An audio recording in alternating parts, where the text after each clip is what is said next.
Mari Bapak Ibu, sebelum kita mulai ibadah kita mau ambil saat teduh sebentar, kita mau berdoa. Kita mau bersyukur untuk kebaikan Tuhan. Kalau saat ini mungkin kita datang membawa beban, Tuhan katakan, mari datang kepadaku, kau yang letih lesu dan berbeban berat. Kalau tidak ada seorang pun yang mengerti kita, Tuhan tahu segala pergumulan kita, segala beban kita. Mari kita mau ambil saat teduh sebentar, kita mau merenungkan kebaikan Tuhan. Terima kasih Tuhan.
Mari kita sujud di hadirat-Nya.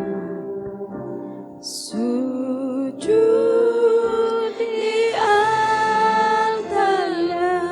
Kami bawa hidup kami Tuhan. Ku bawa hidupku, ku terima anugerah-Nya.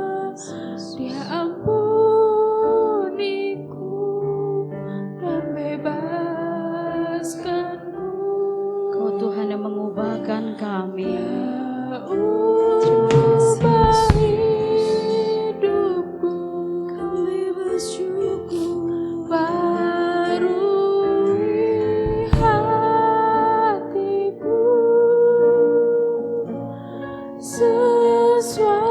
Percaya Tuhan ada sesuatu yang terjadi ketika kami sujud di hadirat-Mu. Terima kasih Yesus. Mari kami mengundang sidang jemaat Tuhan untuk bangkit berdiri. Kita mau katakan, bila hati terasa berat, bila hati terasa berat, dan seorang pun mengerti bebanku, ku tanya Yesus, apa yang harus ku buat? Tuhan mau katakan, Dia berfirman, mari datanglah. Dia selalu pedulikan aku, ku datang Yesus. Dia pikul segala bebanku, sujud di altar-Nya, di altar-Nya. Ku bawa hidupku, ku terima anugerah-Nya.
menyembah di hadirat Tuhan.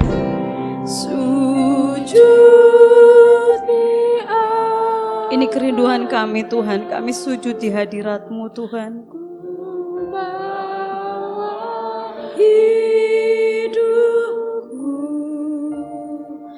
ku terima anugerahnya, Dia ampuniku dan bebaskanku. Kau Tuhan yang mengubah kami. Dia ubah hidupku, barui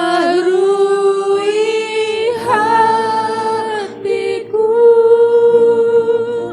sesuatu terjadi saat datang di atasnya. Kami sujud menyembah-Mu Tuhan.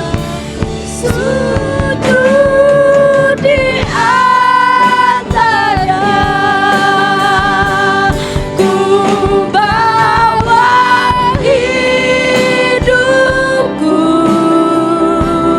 ku terima anugerahnya, Dia ampuniku dan bebaskanku. Dia ubah hidupku, barui hatiku, sesuatu terjadi saat datang di atasnya. Mujizat terjadi, mujizat terjadi, Pemulihan terjadi. pemulihan terjadi, Sesuatu terjadi. sesuatu terjadi saat datang di atasnya. Kami bersyukur Tuhan. Kami percaya ketika kami datang ke hadirat-Mu, kami sujud di altar-Mu Tuhan. Kami percaya pemulihan itu terjadi. Sesuatu itu terjadi Tuhan. Karena kami tahu kami datang kepada Engkau Tuhan. Kau yang memberikan kekuatan kepada kami Tuhan. Karena itu pagi hari ini Tuhan, kami mau bersuka cita. Kami mau mengagungkan nama-Mu Tuhan. Terima kasih Tuhan, Kau berkati ibadah kami pagi hari ini Tuhan. Dan kami percaya Tuhan, kami juga para pemuji-Mu diberkati Bapa. Terima kasih Tuhan, di dalam nama Tuhan Yesus Kristus kami siap memuji nama-Mu. Haleluya. Amin. Puji nama Tuhan, selamat pagi Bapak Ibu.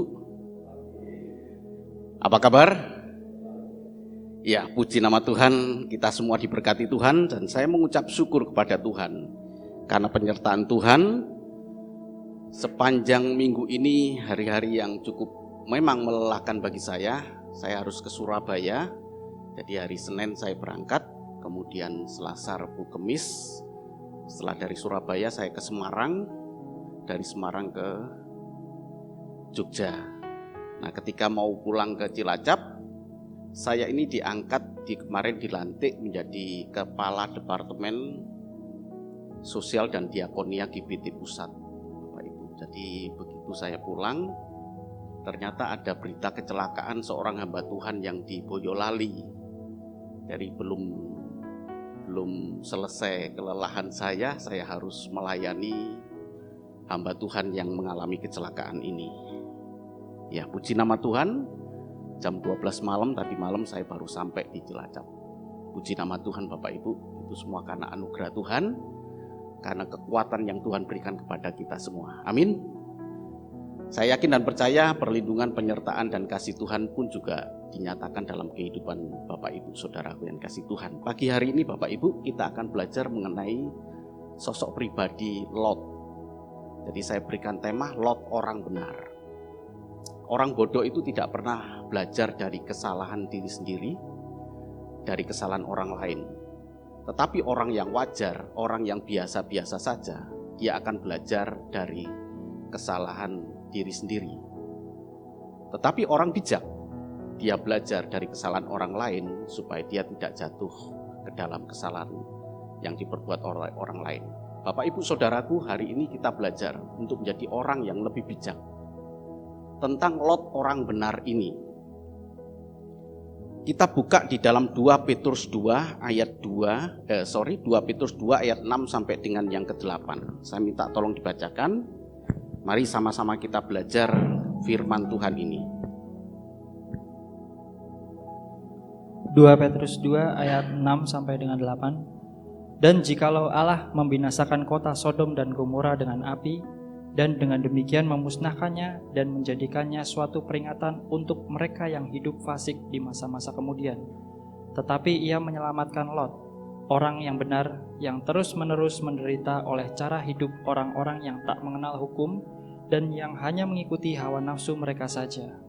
Sebab orang benar ini tinggal di tengah-tengah mereka dan setiap hari melihat dan mendengar perbuatan-perbuatan mereka yang jahat itu, sehingga jiwanya yang benar itu tersiksa. Amin. Saya yakin Bapak Ibu banyak mendengar tentang Lot ini. Dan faktanya saya pun juga banyak juga menyaksikan, mendengar khotbah-khotbah tentang Lot ini. Sebelumnya saya akan sampaikan bahwa Lot ini keponakan Abraham. Ya, tentu Bapak Ibu tahu ya, Lot ini adalah keponakan Abraham. Kenapa keponakan Abraham? Karena Lot ini adalah anak Haran. Haran itu adalah adik bungsu dari Abraham. Jadi adik bungsu dari Abraham. Itu informasi yang harus kita ketahui. Nah, di dalam Kejadian 11, tolong dibaca, Kejadian 11 ayat 28 dan 30. Kejadian 11 ayat 28 dan 30. 28, ketika Terah ayahnya masih hidup, matilah Haran di negeri kelahirannya di Ur Kasdim. Ayat 30, Sarai itu mandul, tidak mempunyai anak. Iya. Ada orang bertanya kepada saya, kenapa Lot itu ikut? Padahal perintah Tuhan kepada Abraham adalah keluarlah engkau dari sanak saudaramu, dari negerimu, ke negeri yang akan kutunjukkan kepadamu. Kenapa Lot harus ikut? Karena Lot ikut maka terjadi pertengkaran. Begitu. Sebenarnya Bapak Ibu harus tahu ini. Jadi informasi yang tadi disampaikan di dalam ayat 28, Terah ini adalah bapaknya Abraham. Ya. Ketika dia masih hidup, ternyata Haran, adik dari Abraham yang bungsu itu, adik yang paling muda itu, mati. Nah, informasi di dalam ayat 30 dikatakan bahwa Sarah itu mandul. Jadi bukan kebetulan kalau di dalam Kejadian 11 ini memberikan informasi yang berurutan Bapak Ibu. Walaupun di dalam Alkitab tidak dicatat bahwa adopsi Lot diadopsi oleh Abraham tidak dicatat, tapi kita sudah bisa menangkap. Ya. Sementara Haran mati.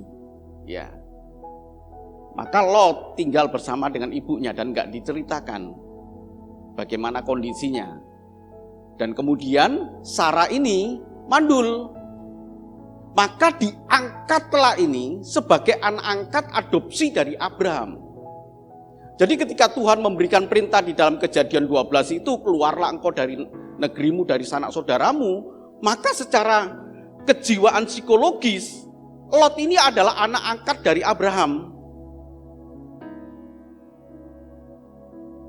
Jadi ketika Tuhan memberikan perintah, tidak ada salahnya Lot itu dibawa. Ya.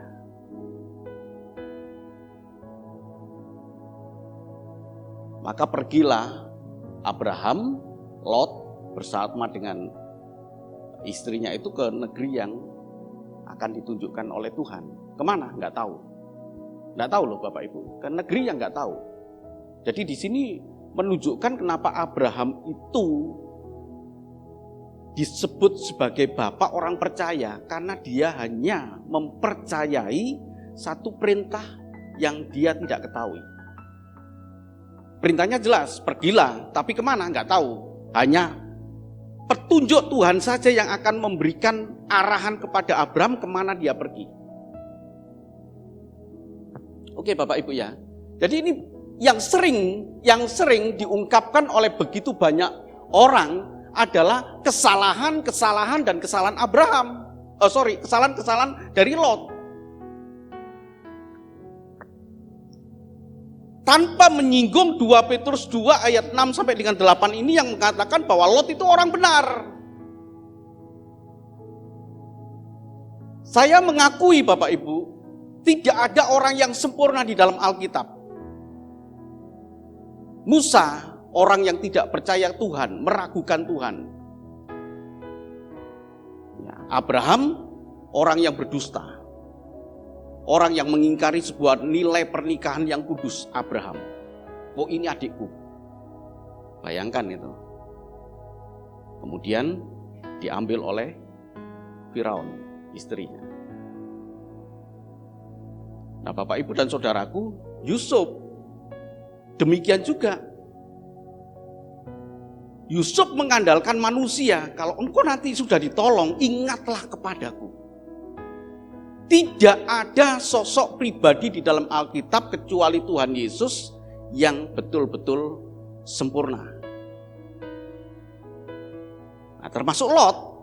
Jadi sekalipun dia disebutkan di dalam 2 Petrus 2 ini, ayat 6 sampai dengan 8, orang benar ini, berkali-kali dikatakan orang benar ini. Lot pun juga tidak luput dari kesalahan-kesalahan yang menjadikan kita belajar dari kesalahan Lot. Kesalahan pertama, kita lihat ya. Dia bertengkar. Kejadian 13 ayat yang ke-8. Tolong dibaca. Kejadian 13 ayat yang ke-8. Maka berkatalah Abram kepada Lot, janganlah kiranya ada perkelahian antara aku dan engkau, dan antara para gembalaku dan para gembalamu, sebab kita ini kerabat. Iya, Kejadian 13 ayat yang ke-8 ini, janganlah ada terjadi pertengkaran antara aku dengan engkau. Perhatikan baik-baik Bapak Ibu, pertengkaran antara pribadi Lot dengan Abraham. Ya, ini yang pertama. Pertengkaran pribadi dulu Bapak Ibu. Maka berkatalah Abram kepada Lot, janganlah kiranya ada perkelahian antara aku dengan engkau. Saya yakin dan percaya Lot ini masih muda ya, dan punya jiwa muda. Sementara Abraham orangnya lebih ke arah mengalah. Jadi pertengkaran walaupun tidak dikatakan di dalam Alkitab, pertengkaran itu dimulai dari Lot. Jadi terjadilah pertengkaran gara-gara ternak. Ketika terjadi pertengkaran pribadi dengan pribadi, maka sosok Lot ini akan mengembangkan pertengkaran itu menjadi pertengkaran kelompok. Ya. Sementara Lot ini kan tadi dikatakan apa Bapak Ibu? Ini kan anak angkat ini. Yang sudah mengalami begitu banyak kebaikan dari Abram. Semestinya dia itu menghormati Abram ketika Abram menawarkan perpisahan.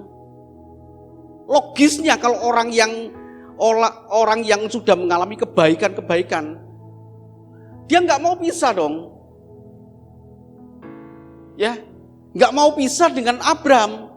Tapi begitu Abram menawarkan perpisahan, maka perpisahan itu disambut langsung dengan cepat oleh Lot.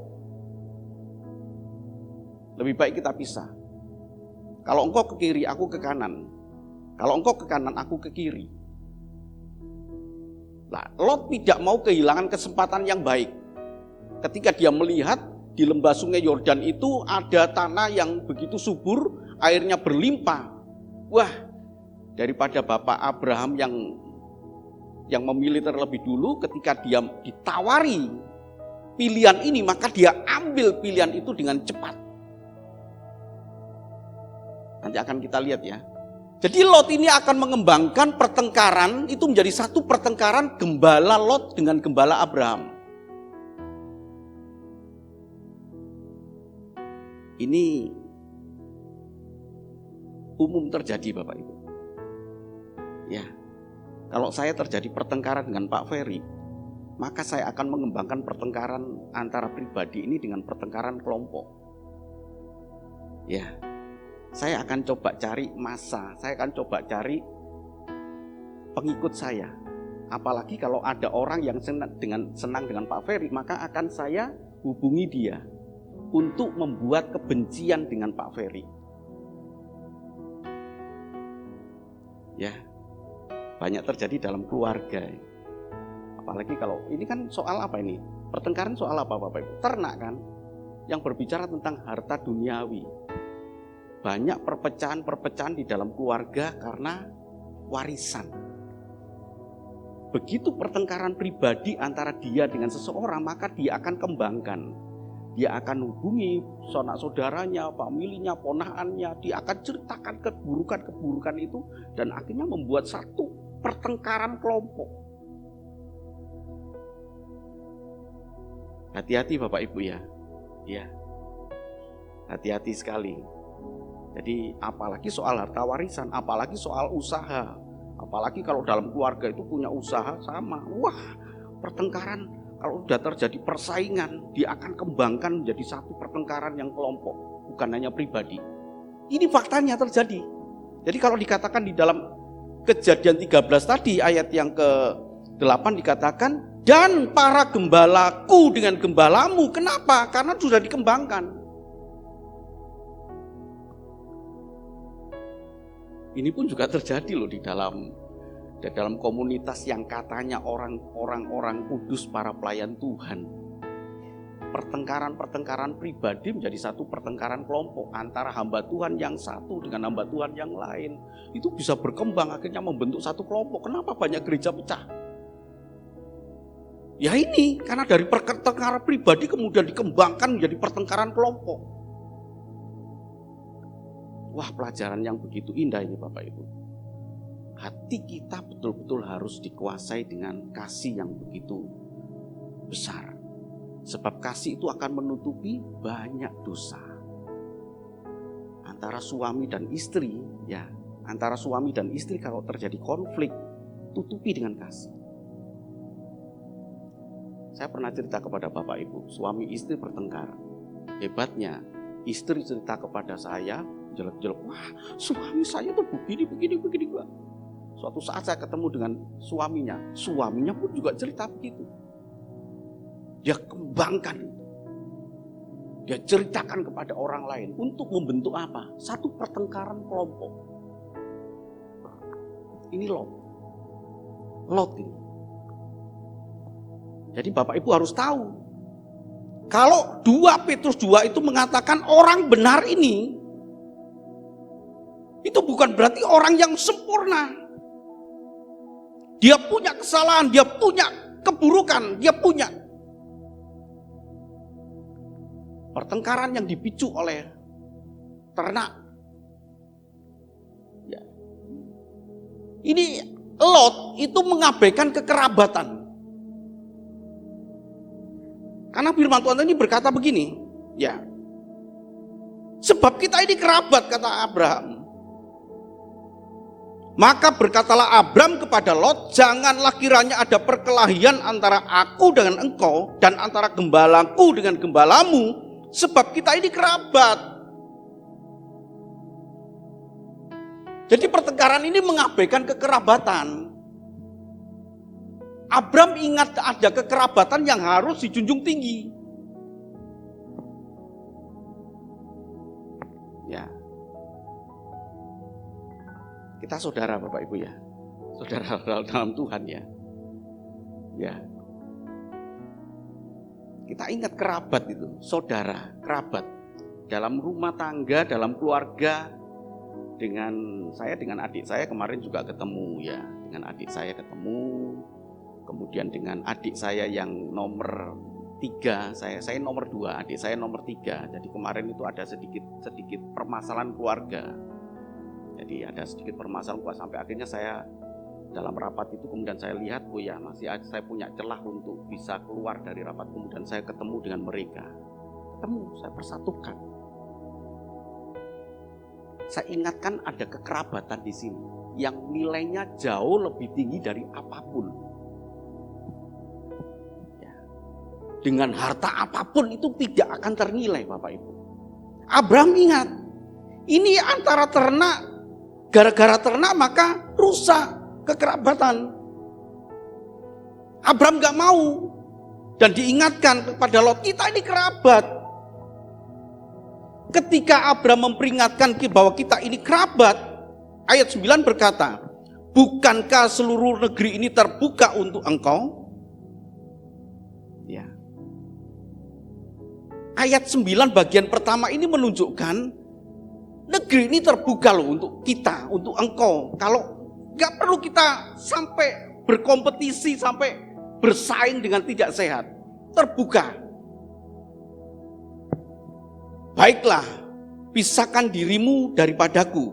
Jika engkau ke kiri, maka aku ke kanan. Jika engkau ke kanan, maka aku ke kiri. Dan ternyata Bapak Ibu, ya, tentu rancangan Tuhan ini harus tergenapi. Ya, tidak mungkin Abraham itu ke lembah Yordan. Jadi kalau lembah Yordan itu ke kiri, Tuhan sudah tetapkan, aku akan menuntun engkau kepada suatu negeri. Kemana gak tahu loh. Jadi lewat peristiwa ini maka itu mempercepat penggenapan janji Tuhan kepada Abraham. Sehingga Abraham ke kanan, sementara Lot ke kiri. Kemana? Lembah Sungai Yordan. Di sanalah Sodom dan Gomora. Ini semua rancangan Tuhan yang terjadi dalam kehidupan dua pribadi ini.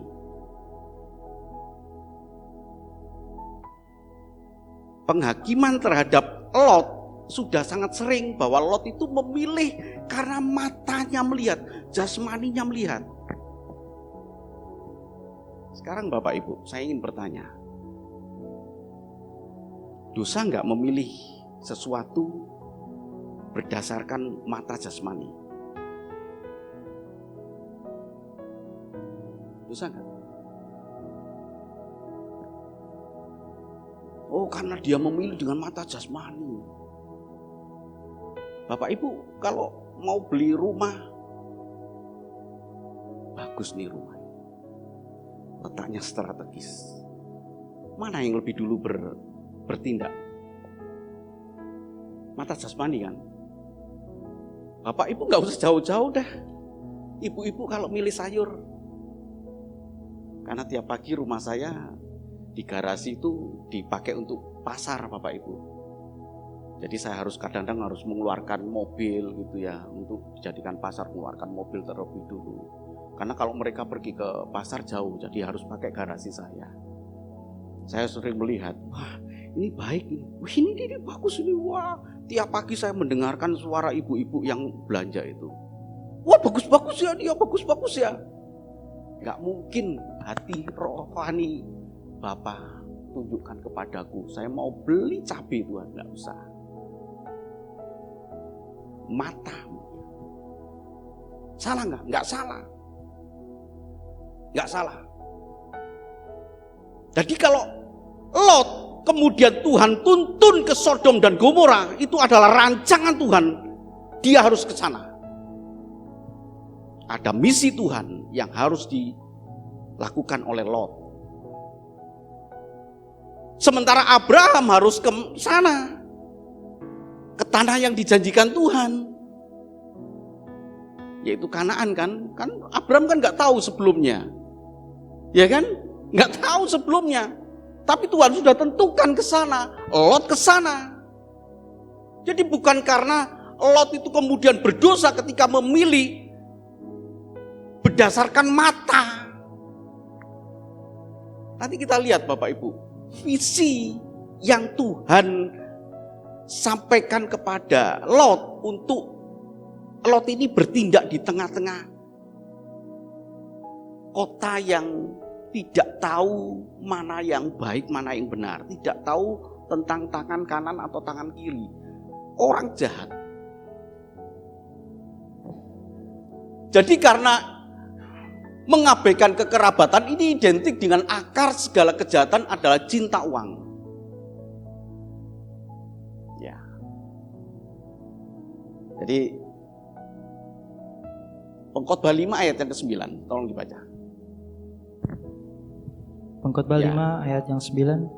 Siapa mencintai uang tidak akan puas dengan uang, dan siapa mencintai kekayaan tidak akan puas dengan penghasilannya. Ini pun sia-sia. Iya.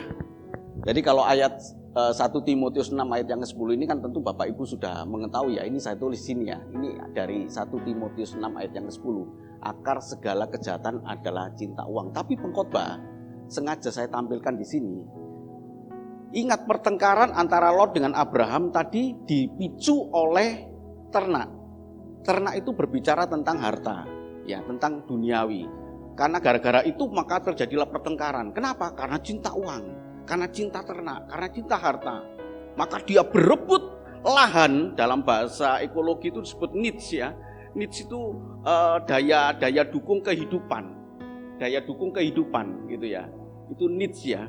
Kalau di dalam ekologi, kalau saya pelajari ekologi itu karena dulu saya dapat pelajaran ekologi, ya bersaing.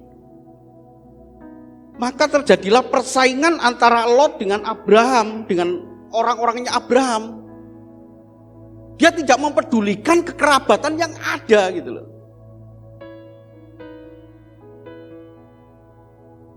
Kalau cinta uang tidak akan puasnya. Maka muncullah pertengkaran, maka muncullah hal-hal yang buruk karena cinta uang. Pengkhotbah 5 ayat yang ke-9 tadi dikatakan nggak ada puasnya orang kalau cinta uang. Sayang sekali Lot tidak memahami hal ini Bapak Ibu. Saya sedang mengungkapkan kesalahan-kesalahan Lot ya. Saya tidak membela Lot, nanti saya bela Lot. Di bagian akhir saya bela Lot.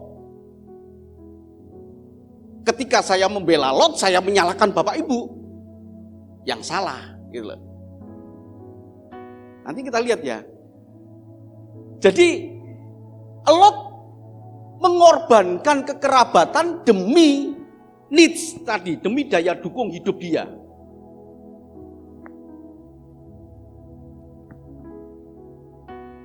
Lebih memilih secara cepat tawaran itu. Lebih memilih secara cepat tawaran untuk berpisah. Tadi saya katakan kepada Bapak Ibu, andai kata saya diangkat oleh seseorang yang sudah berbuat baik, sangat baik, saya kehilangan orang tua, dan ketika saya kehilangan orang tua, ada orang yang mengangkat saya. Maka ketika orang itu berkata, lebih baik kita pisah, janganlah, aku gak mau pisah dengan engkau. Ya. Tapi Lot ini lebih cepat memilih tempat ketimbang menyerahkan pemilihan itu kepada Abram. Bapak Ibu pernah kan mengalami kebaikan-kebaikan Tuhan kan? Ya, ini pelajaran bagus Bapak Ibu. Lot ini mengalami kebaikan Abraham. Nah, ketika Abram kemudian berkata, lebih baik kita pisah. Kalau engkau ke kiri, aku ke kanan. Kalau engkau ke kanan, aku ke kiri. Yang pertama Bapak Ibu, bagi kita yang sudah mengalami kebaikan seseorang, kita akan berkata, aku gak mau pisah. Oke lah, kalau memang kita pisah secara fisik, tapi aku gak mau pisah secara batinia. Hubungan kekerabatan, hubungan yang baik.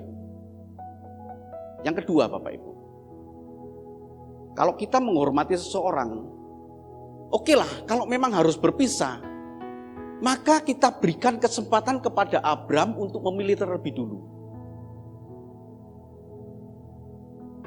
Tapi Lot enggak. Kenapa Lot demikian? Kembali ke sini ya. Karena dia lebih cinta daripada kekerabatan ini. Wah, lembah sungai Yordan itu indah sekali. Airnya berlimpah. Aku mau ke sana daripada terlebih dulu diambil oleh Abram. Aku lebih baik ke sana dulu.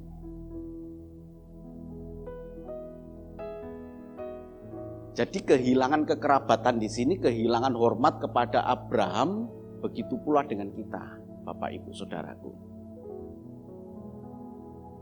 Siapa yang sudah mengalami kebaikan Tuhan? Amin, ya. Kita mengalami kebaikan Tuhan. Tapi terkadang kita tidak tahu hormat kepada Tuhan, sama seperti Lot tidak hormat kepada Abraham, yang sejak kecil dia sudah kehilangan orang tuanya, diambil, diangkat, dan kemudian dia lebih baik.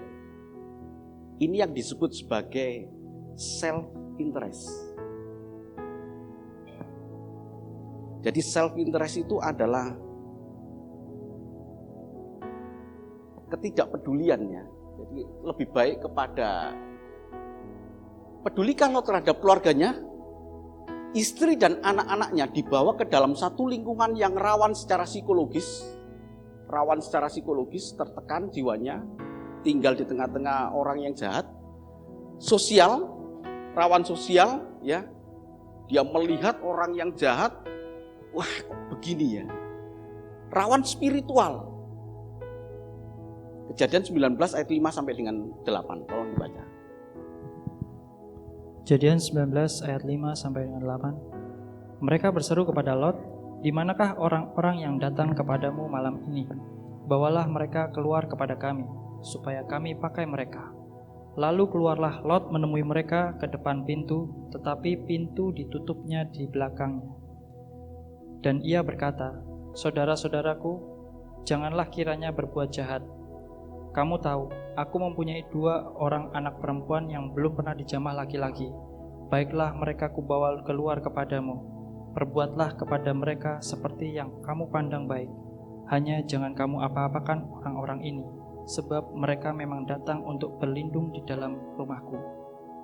Amin. Tahu ya, bahwa kau orang ini aku pakai. Bapak Ibu tahu ya, istilah dipakai di sini ya. Mereka berseru kepada Lot, "Di manakah orang-orang yang datang kepadamu malam ini? Bawalah mereka keluar kepada kami supaya kami pakai mereka." Tahu ya? Kata pakai ini tahu ya? Apa Bapak Ibu? Mau disodomi kan? Ini kan laki-laki dengan laki-laki. Bawa ke sini. Malam itu mereka melihat ada malaikat Tuhan. Jadi malaikat Tuhan, jangan Bapak Ibu bayangkan ada sayapnya kemudian datang ke Lot, itu ada sayapnya kemudian, enggak. Itu sama seperti orang biasa datang ke Lot dan kemudian diterima oleh, wah cakep sekali, bawa ke sini, mau saya pakai. Lembut bahasanya di sini. Kadang-kadang Alkitab menulis dengan lembut, kadang-kadang Alkitab menulis dengan kasar. Kata bajingan itu ditulis Alkitab hanya 1 kali dan Tuhan marah. Ketika orang Israel itu rakus dan kemudian Tuhan katakan bajingan mereka. Kadang kasar, kadang halus. Ini halus ini. Bawa kepada kami untuk kami pakai. Jadi keluarga ini, anak istri itu dibawa oleh Lot ke satu tempat yang rawan psikologis, yang rawan sosial dan rawan spiritual. Sehingga tadi dikatakan jiwanya tertekan. Kalau kita salah membawa anak Bapak Ibu, ya, kita biarkan anak tidak ke gereja. Kenapa anak tidak ke gereja? Karena kita sendiri tidak ke gereja. Artinya sedang membawa anak keluarga itu kepada satu lingkungan yang rawan psikologis, yang rawan sosial, yang rawan spiritual. Lot bawa itu, keluarga itu dia bawa ke dalam satu lingkungan yang rawan psikologis, rawan sosial, rawan spiritual. Ya, ketika kita gagal membawa anak kepada satu tempat yang benar, yang baik, akan menuai. Keluarga itu akan menuai. Tidak sedikit loh Bapak Ibu ya, saya ngalami hal-hal ini.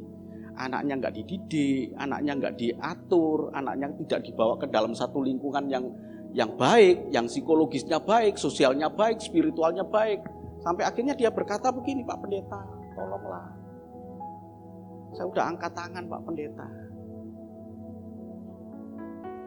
Aduh Pak Pendeta, anak saya nggak bisa diatur. Gimana Pak Pendeta? Tolong bantu Pak Pendeta. Ya karena sudah dibawa ke tempat yang rawan. Lot bawa itu.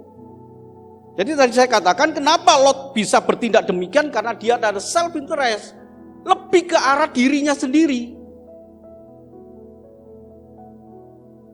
Dia lebih menyenangkan dirinya sendiri ketika melihat Yordan lebih menarik. Ya. Dia lebih mementingkan diri sendiri dibandingkan dengan nilai kekerabatan yang harus dia junjung. Sekali lagi Bapak Ibu, saya sedang menyampaikan kepada Bapak Ibu kesalahan-kesalahan dan dosa dari Lot, gitu ya. Dia bawa ke sini. Nah, sekarang kita akan coba lihat ya. Kenapa Lot itu disebut orang benar? Ya. 2 Petrus 2 ayat yang ke-8 tadi dikatakan ini orang benar. Jadi Petrus, penulis dari surat tadi itu menyebut Lot orang benar ini atas dasar doa Abraham. Kejadian 18 ayat yang ke-23.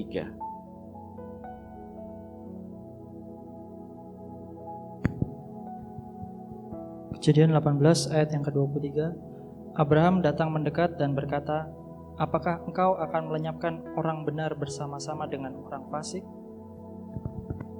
Ya. Kejadian 18 ayat 23 ini dikatakan Abraham datang mendekat dan berkata, apakah engkau akan melenyapkan orang benar bersama-sama dengan orang fasik? Ketika Tuhan punya rencana mau menghancurkan Sodom dan Gomora, Tuhan kemudian berpikir, gak baik kalau saya tidak memberitahukan kepada Abraham. Maka diberitahukanlah rencana Tuhan itu kepada Abraham. Dan dikatakan begini, aku akan menghancurkan loh, akan memusnahkan kota Sodom dan Gomora itu. Kemudian Abraham berkata, di sana ada orang benar. Jadi siapa yang dimaksud dengan orang benar itu? Lot. Di sana ada orang benar. Apakah engkau mau melenyapkan, memusnahkan orang benar bersama-sama dengan orang fasik? Enggak. Seandainya ada berapa? Pertama, seandainya ada 50 orang benar di sana, apakah engkau melenyapkan? Enggak, aku enggak melenyapkan kalau ada 50. Abraham kemudian pesimis. Kalau ada 50 ya. Kalau enggak ada gimana? Kalau 45 gimana? Aku pun tidak akan melenyapkan kalau ada 45 orang benar. Turun lagi. Abraham ragu. Nah ini bagus loh Bapak Ibu ya. Kalau ada 40 bagaimana? Aku pun tidak akan memusnahkan kalau ada 40 orang benar. Masih ragu Abraham. Kalau 30 bagaimana? Aku pun juga tidak akan memusnahkan. Kalau 20 bagaimana? Aku pun juga tidak akan memusnahkan. Sampai pada bagian terakhir Bapak Ibu. Berapa? Kalau ada 10 bagaimana? Aku pun tidak akan memusnahkan. Seandainya ada 10 orang benar di sana, saya sangat yakin Tuhan tidak akan pelin-pelan dan tidak akan memusnahkan kota Sodom dan Gomora. Jadi kalau Sodom dan Gomora itu dimusnahkan oleh Tuhan, berarti orang benar di sana tidak lebih atau tidak sampai 10. Bapak Ibu mengerti ini? Abraham sangat yakin Lot dengan istrinya dan anaknya, berapa orang? 4 orang mampu mengembangkan kebenaran ini menjadi 50. Saya ulang ya. Abraham sangat yakin Lot, istrinya dan 2 anaknya ini yang disebut sebagai orang benar, dia akan mampu mengembangkan kebenaran imannya kepada orang lain, bahkan sampai 50 orang. Abraham yakin itu. Sehingga dia katakan, kalau ada 50 orang benar, bagaimana? Aku tidak akan memusnahkan kota itu. Walaupun akhirnya kemudian ragu. Bisa nggak ya Lot mengembangkan hal itu ya? Jadi Lot diutus Tuhan ke sana. Ada satu misi. Di sana ada kota yang jahatnya luar biasa. Kejahatannya tadi sudah saya sampaikan sedikit Bapak Ibu ya. Salah satu kejahatannya, dia tidak peduli dengan norma-norma. Ada tadi malam ada orang laki-laki datang ke situ. Sekarang bawa keluar, kami mau pakai. Lot diminta mengubah hal itu.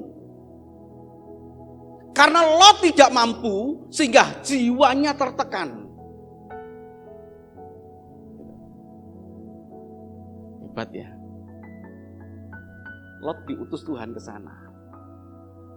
Dan Lot jiwanya tertekan. Ya, jiwanya tersiksa. Bapak Ibu, saudaraku yang kasih Tuhan, mungkin kepedulian Bapak Ibu terhadap lingkungan tidak sepeduli Lot. Kita bodoh-bodoh amat gitu ya. Orang lain mau jahat mau apa, Lot itu jiwanya sampai tertekan ketika melihat perbuatan mereka, ketika mendengar, aduh Tuhan, tapi nggak bisa berbuat apa-apa gitu loh. Padahal ada misi Tuhan yang dibawa oleh Lot supaya dia bisa mengubah orang itu setidak-tidaknya berapa tadi?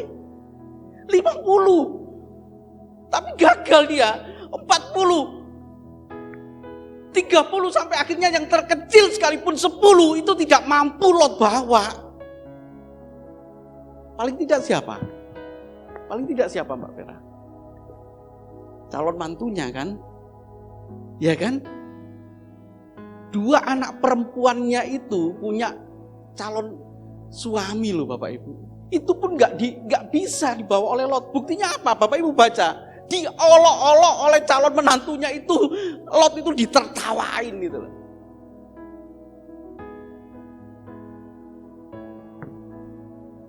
Luar biasa ya.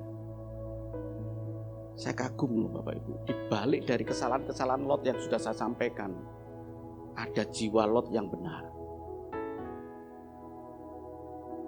Sekalipun dia tidak bisa berbuat apa-apa, tapi kita itu harusnya lebih dari Lot.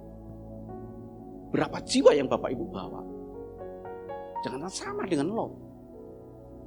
Gak ada satupun yang bisa dibawa. Yang diselamatkan berapa orang akhirnya? Lalu, yang diselamatkan dari kemusnahan kota Sodom dan Gomora berapa orang? 4 orang.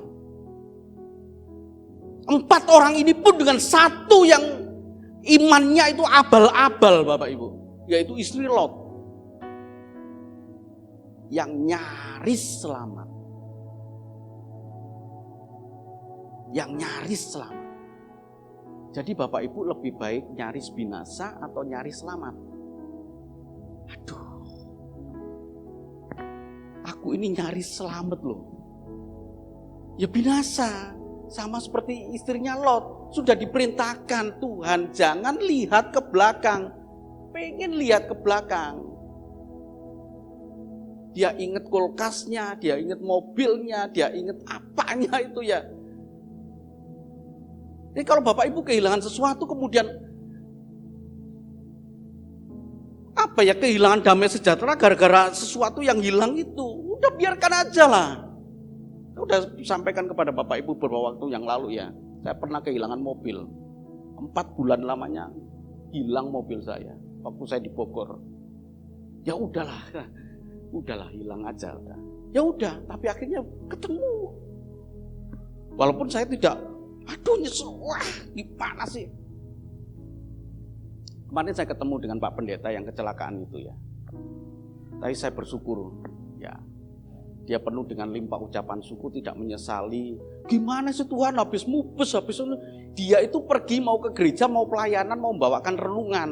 Di tengah jalan kecelakaan. Bukan mau jalan-jalan, bukan. Tapi mau pelayanan. Tuhan gimana sih Tuhan mau pelayanan kok kecelakaan. Tapi bersyukur saya punya teman ini. Aduh puji nama Tuhan Pak Rudi, gak apa-apa. Gitu ya. Kalau kita menyesali hal itu, menyesali seperti menyalahkan Tuhan gitu ya. Sama seperti istri Lot itu yang gak mau kehilangan. Jadi kalau Bapak Ibu kehilangan kesehatan, kehilangan apapun, Bapak Ibu saudaraku, jangan pernah mengecewakan hati Tuhan. Tetap bersyukur dalam segala hal. Amin. Tetap bersyukur dalam segala hal. Supaya kita tetap menjadi orang benar. Jadi ini, kenapa disebut orang benar? Yang kedua, Bapak Ibu. 2 Petrus 2 ayat yang ke-9. Tolong dibaca. 2 Petrus 2 ayat yang ke-9. Maka nyata bahwa Tuhan tahu menyelamatkan orang-orang saleh dari pencobaan dan tahu menyimpan orang-orang jahat untuk disiksa pada hari penghakiman. Ya, Bapak Ibu, ini ayat yang cukup bagus ya. Jadi gini, disebut orang benar karena Tuhan itu tahu menyimpan orang saleh ya. Orang saleh. Orang saleh itu adalah orang yang punya iman kuat. Dia tetap percaya kepada Allah sekalipun di dalam lingkungannya itu dia hidup dalam lingkungan yang rawan psikologis, sosial, rawan spiritual. Tapi dia tidak kehilangan iman. Jadi jadi Lot ini disebut orang benar karena ketika dia berada dalam lingkungan itu dia tetap mempersembahkan korban kepada Allah. Itu orang saleh ya. Orang saleh pada waktu itu adalah orang-orang yang taat beragama. Jadi kata saleh itu berbicara tentang religius. Ayub orang yang saleh dan jujur. Karena Ayub itu mempersembahkan korban. Ya. Tetap mempertahankan iman, dia tetap percaya kepada Allah yang benar dan dia mempersembahkan korban. Maka disebut Lot itu orang benar. Sekalipun ada misi Allah yang tidak bisa dijalankan oleh Lot.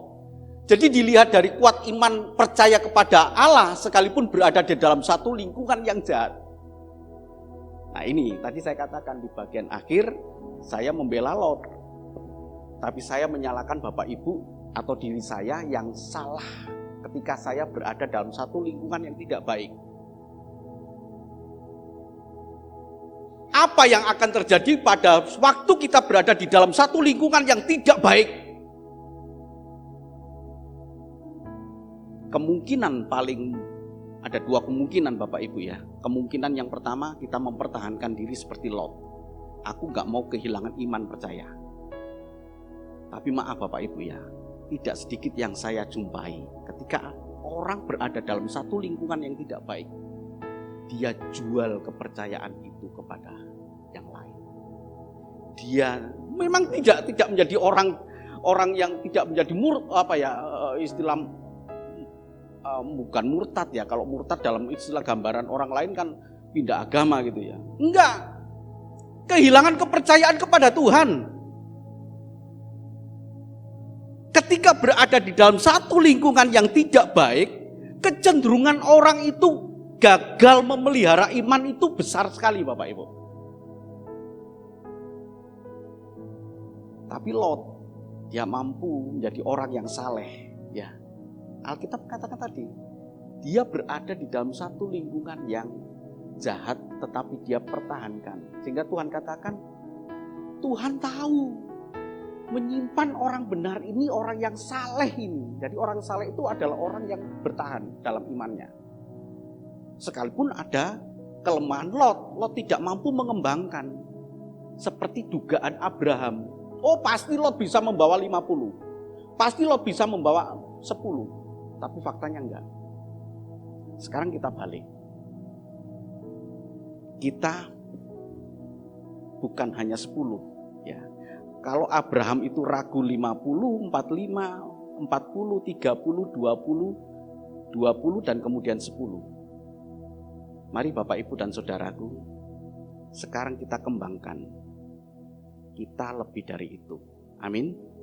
Kita bawa orang 10, kita bawa orang 20, kita bawa orang 30, kita bawa orang 40, dan kita bawa orang 50. Saya kemarin tadi malam merenungkannya.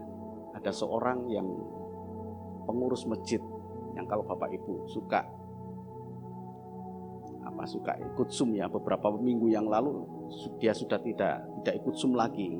Tapi Tapi kemudian kemarin saya telepon juga, saya coba hubungi dia pakai WA gitu ya. Rupa-rupanya dia sangat sibuk. Dia pengurus masjid tadinya, dan kemudian dia menyerahkan diri dan minta dibaptis. Akhirnya saya baptis beberapa tahun yang lalu. Mari Bapak Ibu dan Saudaraku, kita bawa orang lain.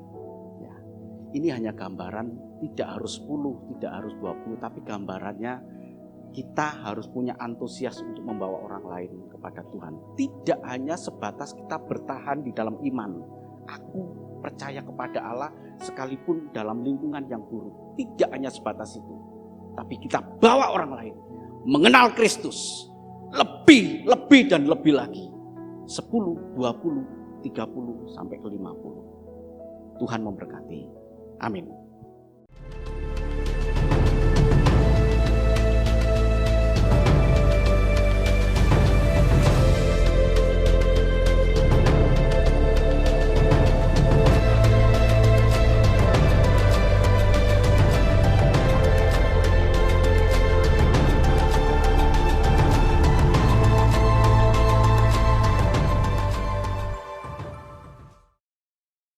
Bapa kami yang di surga, dikuduskanlah namamu, datanglah kerajaanmu, jadilah kehendak-mu, di bumi seperti di surga.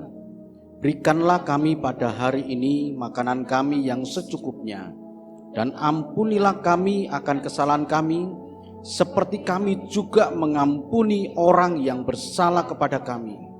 Dan janganlah membawa kami ke dalam pencobaan, tetapi lepaskanlah kami daripada yang jahat, karena Engkaulah yang mempunyai kerajaan dan kuasa dan kemuliaan sampai selama-lamanya.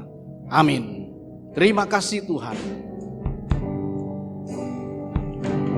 Terima kasih Tuhan.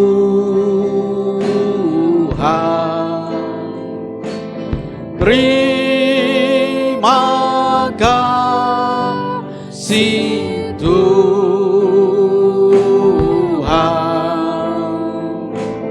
Dalam nama Yesus, terima kasih Tuhan.